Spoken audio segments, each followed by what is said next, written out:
കോഹ്ലിയും ഗംഭീറും തമ്മിലുള്ള പ്രശ്നം തുടരണം. ഈ കണ്ടൻറ്റ് അല്ലെങ്കിൽ ഈ ഒരു ടൈറ്റിൽ കണ്ടിട്ടാണല്ലോ നിങ്ങളെല്ലാവരും ഇപ്പോൾ ഈ വീഡിയോ കണ്ടു തുടങ്ങുന്നത്. അപ്പോൾ നിങ്ങളെല്ലാവരും ആലോചിക്കും, ഇതെന്താ ഇങ്ങനെയെന്ന്. അത് വേറൊന്നുമല്ല ഞാൻ പറയാം. അത് ശരിക്കും എന്താ പ്രശ്നം? ഇപ്പോൾ ഗംഭീറിനെ പറ്റി പറയുകയാണെങ്കിൽ യഥാർത്ഥത്തിൽ ഗംഭീറിൻ്റെ പ്രശ്നം എന്താ? ഗംഭീർ പറയുന്നു ഗംഭീറിന് പുതിയ രക്തം വേണം, പുതിയ പുതിയ ആൾക്കാർ ടീമിലേക്ക് വരണം, യങ് ബ്ലഡ് വേണം. അതായത് ഇന്ത്യൻ ക്രിക്കറ്റ് എന്താ മുമ്പോട്ടാണ് പോകുന്നത്, അപ്പോൾ സീനിയർ താരങ്ങളുടെ ആവശ്യമില്ല എന്ന രീതിയിൽ. ഏകദേശം ഈ സിമിലർ ആയിട്ടുള്ള സിറ്റുവേഷൻ കുറച്ച് നാൾ മുമ്പ് ഉണ്ടായിട്ടുണ്ട്. കുറച്ച് നാൾ മുമ്പ് എന്ന് പറയുമ്പോൾ ഏകദേശം ഒരു 2011 ഇന്ത്യ വേൾഡ് കപ്പ് ജയിച്ച് കഴിഞ്ഞതിന് ശേഷം പിന്നെ എന്താ സംഭവിച്ചത്? അതായത് ടീമിൽ വ്യത്യാസങ്ങൾ വരുന്നു. അതായത് വീണ്ടും അടുത്തടുത്ത ടൂർണമെൻറ്റുകൾ നടക്കുന്നു. പക്ഷേ അതിനെല്ലാം ഇന്ത്യൻ പ്ലെയേഴ്സും അല്ലെങ്കിൽ ഇന്ത്യ തന്നെ പരാജയപ്പെടുകയൊക്കെ ഉണ്ടായി.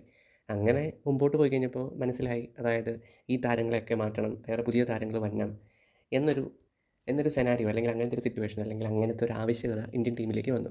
അങ്ങനെ ആ സമയത്ത് ക്യാപ്റ്റനായിരുന്ന ധോണിയും അതേപോലെ സെലക്ടേഴ്സും എല്ലാവരും കൂടെ പുതിയ പുതിയ പുതിയ യങ് ബ്ലഡിനെ കണ്ടെത്തുകയും അതേപോലെ സേവാഗും അതേപോലെ ഗംഭീറും അടക്കമുള്ള പല ആളുകളും പയ്യെ പയ്യെ പുറത്തോട്ടും കുറച്ചും കൂടെ മികച്ച രീതിയിൽ പെർഫോം ചെയ്യുന്ന ആളുകളെ അങ്ങനെ അങ്ങനെ ആ ഒരു സമയത്താണ് ശിഖർ ധവാനും പിന്നെ രോഹിത് ശർമ്മയും ഒക്കെ ആയിട്ട് ടീമിലേക്ക് പയ്യെ പയ്യെ കയറി വന്നുകൊണ്ടിരുന്നത്.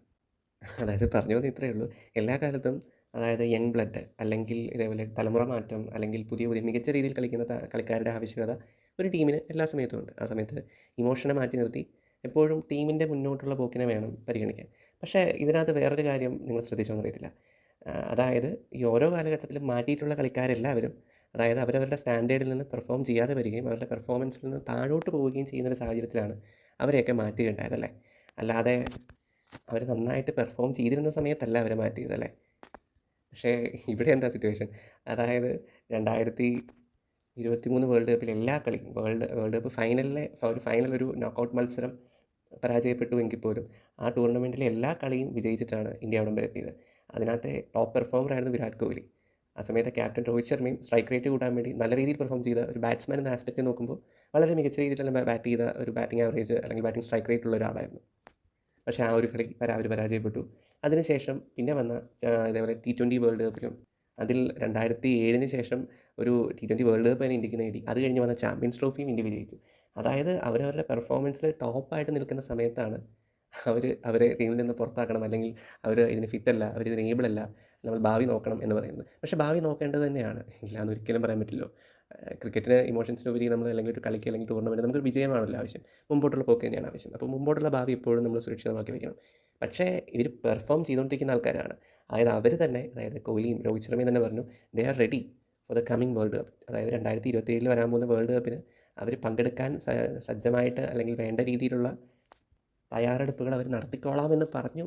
അല്ലെങ്കിൽ അങ്ങനെ പറഞ്ഞതിന് ശേഷമാണ് അവരിങ്ങനത്തെ ഒരു പ്രശ്നം നേരിടുന്നത്. അവർ പെർഫോം ചെയ്യാത്തൊരു സമയത്താണ് അവരോട് പറയുന്നതെങ്കിൽ പോലും അത് പറയുന്നതിന് ന്യായമുണ്ട്. പക്ഷേ ഇവിടുത്തെ സിറ്റുവേഷൻ എന്താണ്? അവർ നന്നായിട്ട് പെർഫോം ചെയ്തുകൊണ്ടിരിക്കുമ്പോഴാണ് മറ്റേ ദ്രാവിഡിൻ്റെ പരസ്യത്തിൽ പറയുന്ന പോലെ നിങ്ങൾ നന്നായി പെർഫോം ചെയ്തുകൊണ്ടിരിക്കുമ്പോൾ റൺ ഔട്ട് ആവുന്നത് എത്ര വിഷമകരമായ കാര്യമാണെന്നൊക്കെ പറയത്തില്ലേ. അങ്ങനത്തെ ഒരു സിറ്റുവേഷനിലൂടെയാണ് കടന്നുപോയിക്കൊണ്ടിരിക്കുന്നത്. 2025 കഴിഞ്ഞ ഈ ചാമ്പ്യൻസ് ട്രോഫിക്ക് ശേഷം അതായത് വൺ ഡേ ഫോർമാറ്റിൽ ഇന്ത്യ ഒരുപാട് മത്സരം കളിച്ചിട്ടില്ല. അല്ലെങ്കിൽ അതിലൂടെ രോഹിത്തും കോഹ്ലിയും വേണ്ട രീതിയിൽ ബാറ്റ് ചെയ്യാനുള്ളൊരു സാഹചര്യങ്ങൾ ഉണ്ടായിട്ടില്ല. അപ്പോൾ അവർക്കിനി വരും കാലഘട്ടത്തിൽ അവരുടെ പ്രായം കൂടും. അപ്പോൾ അങ്ങനത്തെ ഒരു സാഹചര്യത്തിൽ അവരിതിന് ഫിറ്റ് ആയിരിക്കുമോ എന്നൊക്കെ ഒരു ആശങ്ക അല്ലെങ്കിൽ എന്നൊക്കെയുള്ള കാര്യങ്ങളാണ് ഇവർ മുമ്പോട്ട് വയ്ക്കുന്നത്.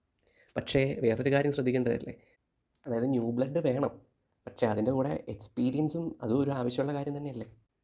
ഒരു കണക്കിന് ഗംഭീറിന് ഇങ്ങനെയൊരു ചുരുക്ക് അങ്ങനെ പറയും. അല്ലാന്നുണ്ടെങ്കിൽ ഇങ്ങനെയൊരു പ്രശ്നം ഉണ്ടാവുന്നത് നല്ലതെന്ന് പറയും. കാരണം കോഹ്ലി എപ്പോഴും കോഹ്ലിയുടെ ബെസ്റ്റായിട്ട് നിൽക്കുന്നത് കോഹ്ലി ഒരു അഗ്രസീവ് മോഡിലേക്ക് പോകുമ്പോൾ, അതായത് ഒരു ചലഞ്ചിങ് ആയിട്ടുള്ള സിറ്റുവേഷൻ വരും. ഒരു പ്രഷർ ബിൽഡ് ചെയ്ത് കഴിയുമ്പോഴാണ് കോഹ്ലി എപ്പോഴും കോഹ്ലിയുടെ ഏറ്റവും ബെസ്റ്റ് പെർഫോം ചെയ്യുന്നത്.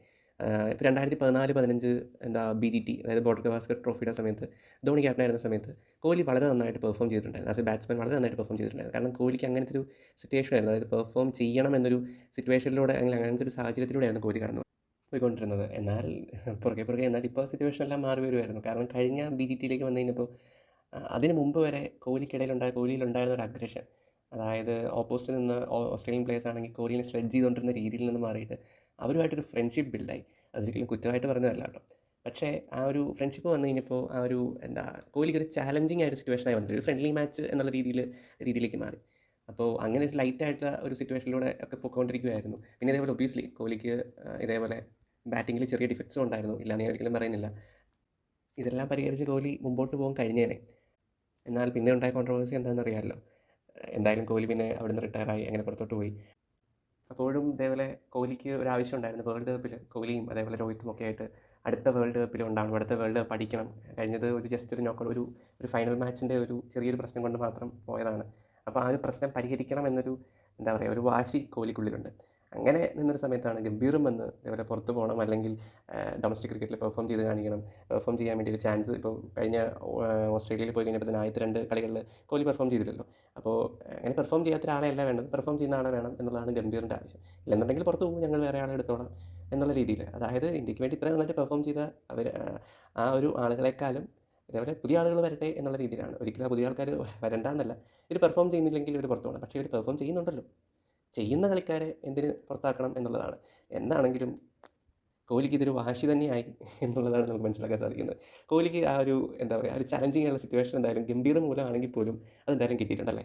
കാരണം ഗംഭീർ ഇങ്ങനെ ഒരു ഇത് പറഞ്ഞു കഴിഞ്ഞപ്പോൾ കോഹ്ലി അതൊരു വാശി പോലെ എടുത്ത് ഇങ്ങനെ മുമ്പോട്ട് പോകുന്ന സിറ്റുവേഷൻ വളരെ എന്താ സന്തോഷം തരുന്നൊരു കാര്യമാണ്. ഈവൻ ദോ അവർക്കിടയിൽ ഒരു ഗ്രഡ്ജ് ഉണ്ടെന്ന് പറയപ്പെടുന്നുണ്ടെങ്കിൽ പോലും അത് ഫലത്തിലേക്ക് നോക്കുമ്പോൾ ശരിക്കും പറഞ്ഞു കഴിഞ്ഞാൽ ഒരു ഗുണകരമായിട്ടാണ് വരുന്നത്. കാരണം അത് കോഹ്ലിയുടെ പെർഫോമൻസിനെ നല്ല രീതിയിൽ എൻഹാൻസ് ചെയ്യുന്നുണ്ട്. അപ്പോൾ അങ്ങനെ എൻഹാൻസ് ചെയ്ത് പോവുകയാണെന്നുണ്ടെങ്കിൽ ഞാൻ ഈ തമ്മിലിലേക്ക് പറഞ്ഞു വന്ന കാര്യത്തിലേക്ക് തന്നെ വരികയാണ്. ഇത് മുമ്പോട്ട് പോകട്ടെ എന്ന് തന്നെയാണ് പറയുന്നത്. അതൊരു എന്താ എന്താ പറയുക ആരോഗ്യകരമായ രീതിയിൽ നിന്ന് പുറത്തോട്ട് പോകണം എന്നല്ല പറയുന്നത്. എന്നാൽ ഈ രീതി മുമ്പോട്ട് പോവുകയാണെന്നുണ്ടെങ്കിൽ ആ ഒരു വാശിയോടെ മുമ്പോട്ട് പോവുകയാണെന്നുണ്ടെങ്കിൽ എന്തുകൊണ്ടും ഇന്ത്യൻ ക്രിക്കറ്റിനും കോഹ്ലിക്കും എന്താ കാണുന്ന കാഴ്ചക്കാർക്കും ഇതേപോലെ മനോഹരമായ മാച്ചസ് അല്ലെങ്കിൽ എന്താ മനോഹരമായ ഇന്നിങ്സുകൾ ഇനിയും നമുക്ക് കാണാൻ സാധിക്കും. അങ്ങനെ ഇവരുടെ പെർഫോമൻസ് ഈ ഒരു താളത്തിൽ തന്നെ മുമ്പോട്ട് പോയിട്ട് വരുന്ന വേൾഡ് കപ്പ് അത് നമ്മുടെ ഇന്ത്യയിലേക്ക് തന്നെ വരട്ടെ.